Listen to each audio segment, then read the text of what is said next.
दोस्तों ये जो कूलर का मोटर है यह एकदम पूरी तरह से जाम हो चुका है और जब मैं हाथों से पूरी ताकत से घुमाने की कोशिश कर रहा हूं बट यह मोटर है कि घूमने का नाम ही नहीं ले रहा है।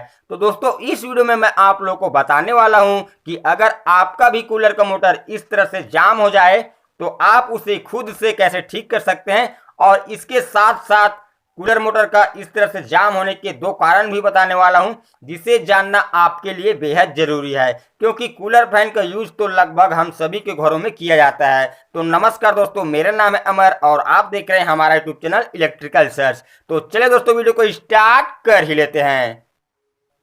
तो दोस्तों इस मोटर का प्रॉब्लम तो हम आपको शुरुआत में बता ही चुके हैं। तो अब हम क्या करेंगे, इसके प्रॉब्लम को सॉल्व करने के लिए हम इस मोटर को ओपन करेंगे। तो इसका कैपेसिटर लगा हुआ है उससे पहले बाहर निकाल लेते हैं और इसके बाद हम इसका जो नट लगा हुआ है यहाँ पर उसे भी निकाल लेते हैं और आपको दिखाते हैं। तो हमने यहाँ पर इसके नट को निकाल दिए हैं। अब हम इसके बोल्ट को भी निकाल लेते हैं और इसके बाद इसका जो ढक्कन लगा हुआ है उसे खोलकर ओपन करेंगे। तो हम इस तरह से घुमाते हुए इसे ओपन करने की कोशिश करते हैं बट दोस्तों इसका जो रोटर है वह इसके बुश के साथ आगे और पीछे दोनों तरफ से फंसा हुआ है क्योंकि दोस्तों इसका जो बुश है इसके सॉफ्ट में फंस चुका है जिस कारण से हमारा मोटर है वह जाम हो चुका था। तो हमने इसका जो रोटर है उससे इस तरह से बाहर निकाल लिए हैं। अब दोस्तों हम आपको इसका दो कारण भी बता देते हैं कि दोस्तों आप यहाँ पर देख पा रहे हैं इसका जो नीचे वाला बुश है वह एकदम सूखापन आपको दिख रहा होगा, इसमें जरा भी ऑयल नहीं है। दोस्तों ऐसा तब होता है जब आप फैन को यूज करते हैं और 2 महीने 3 महीने तक आप छोड़ देते हैं यूज करना तो और अचानक से आप अपने फैन को चालू करते हैं तो उस समय उसका जो ऑयलपन होता है वह गायब हो चुका होता है, सूख चुका होता है, जिस कारण से भी आपका मोटर इस तरह से जाम हो जाता है। और इसके अलावा दोस्तों जब आपका मोटर अधिक हीट होता है, अधिक गर्म होने लगता है, जिस कारण से भी इसका जो ऑयल होता है वह सूख जाता है और सूख जाने के कारण इसका जो सॉफ्ट है वह इस बुश के साथ फंस जाता है यानी कि चिपक जाता है, जिस कारण से आपका कूलर का मोटर इस तरह से जाम प्रॉब्लम हो जाता है।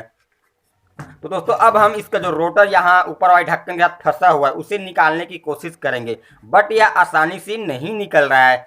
तो अब हम क्या करेंगे, यहाँ पर ऑयल का यूज करेंगे ताकि ये जो रोटर है वह आसानी से निकल सके। तो दोस्तों हम यहाँ पर जला हुआ इंजन ऑयल यूज करेंगे। यहाँ पर आप किसी भी तरह का जो ऑयल यूज कर सकते हैं जो मोटा होना चाहिए। तो अब हम क्या करेंगे, यहाँ पर ऑयल डालेंगे ताकि इसका जो सॉफ्ट है वह आसानी से इस ढक्कन से बाहर निकल सके। तो हमने इसमें ऑयल डाल दी है। अब इसके बाद दोस्तों हम क्या करेंगे, नीचे वाले जो बुश है वहाँ पर हम ऑयल डालेंगे ताकि इसका जो ऑयल है वह इस बुश के अंदर अच्छे से पहुँच सके, यहाँ पर लग सके। तो हमें यहाँ पर ऑयल डाल दिए है और इसके बाद हम इस रोटर को निकालने की कोशिश करेंगे जिसमें हमने अभी अभी ऑयल डाले हैं। तो हम क्या करेंगे दोस्तों, इसका जो रोटर है उसे आगे पीछे हल्की से खींचते हुए इस तरह से निकालने की कोशिश करेंगे। तो इस तरह से आपको आगे पीछे करना है जिससे कि आपका ढक्कन इस तरह से बाहर निकल जाएगा।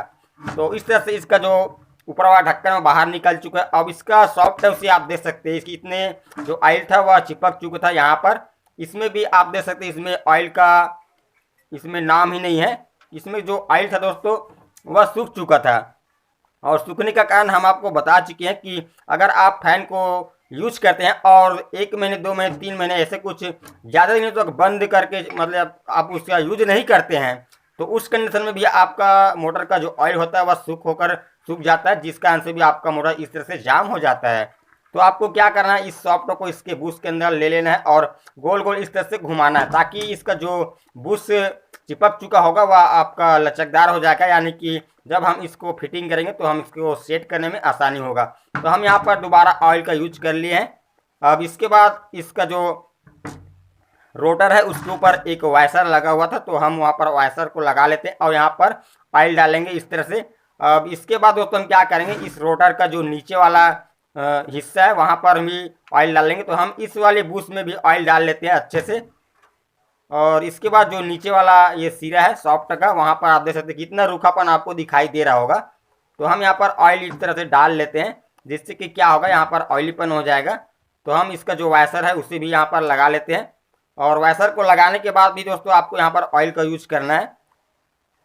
दोस्तों क्या होता है, आपका मोटर में ऑयल की कमी हो जाता है जिस कारण से आपका मोटर में इस तरह से जाम प्रॉब्लम आता है। तो आपको इस तरह से खोलकर उसका यहाँ पर ऑयल लगा लेना है अब इसके बाद दोस्तों हमको कुछ नहीं करना है, इसका जो सेटअप है उसे दोबारा से करना है, यानी कि इसको फिर से फिटिंग करना है आपको। अगर आपका पंखा का मोटर है इस तरह जाम होता है तो आपको बस इतना ही करना है, खोलकर उसमें ऑयल डालना है अच्छे से और आपको दोबारा इसे फिट कर देना है। तो हम इसका रोटर है उससे भी लगा लेते हैं।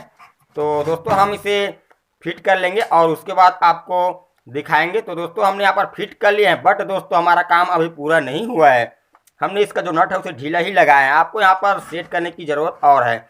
आपको क्या करना है, इसका जो सॉफ्ट है उसे घुमा कर देखना है। जब तक कि इसका सॉफ्ट हल्की हाथों से घुमाने से फ्री न घूमे तब तक आपका मोटर सेट नहीं हुआ है। तो आपको क्या करना है, जो आगे पीछे का ढक्कन है उसे आपको आगे पीछे करके एडजस्ट करना है इस प्रकार से और इसे सेट करना है। तो आप देख सकते हैं इस तरह से इसका जो रोटर है वह टाइट हो रहा है। तो हम इसे आगे की ओर घुसाएं, इस तरह से घिसाएंगे। तो आपको क्या करना है, इस तरह से आपको सेट कर देना है। अब यहाँ पर हमारा जो मोटर का जो इसका सॉफ्ट है वह फ्री घूम रहा है। तो अब हम क्या करेंगे, इसका जो पीछे का नट है उसे टाइट कर देंगे। तो दोस्तों इसका चारों नट को हम टाइट करेंगे और टाइट करने के बाद इसमें कैपेसिटर का कनेक्शन कर लेने के बाद आपको दिखाएंगे। तो हमने यहाँ पर इसका कनेक्शन कर दिया है। अब हम इसको सीरीज बोर्ड में लगा दिए हैं। अब इसको ऑन करके दिखाते हैं। तो दोस्तों आप देख सकते हैं हमारा जो मोटर का जाम प्रॉब्लम था वह सॉल्व हो चुका है। तो दोस्तों इस तरह से आप अपने मोटर की जाम प्रॉब्लम को ठीक कर सकते हैं। तो दोस्तों अगर आप इस तरह की वीडियो देखना चाहते हैं तो हमारे चैनल को सब्सक्राइब करना ना भूलिएगा। तो चलिए दोस्तों मिलते हैं। जय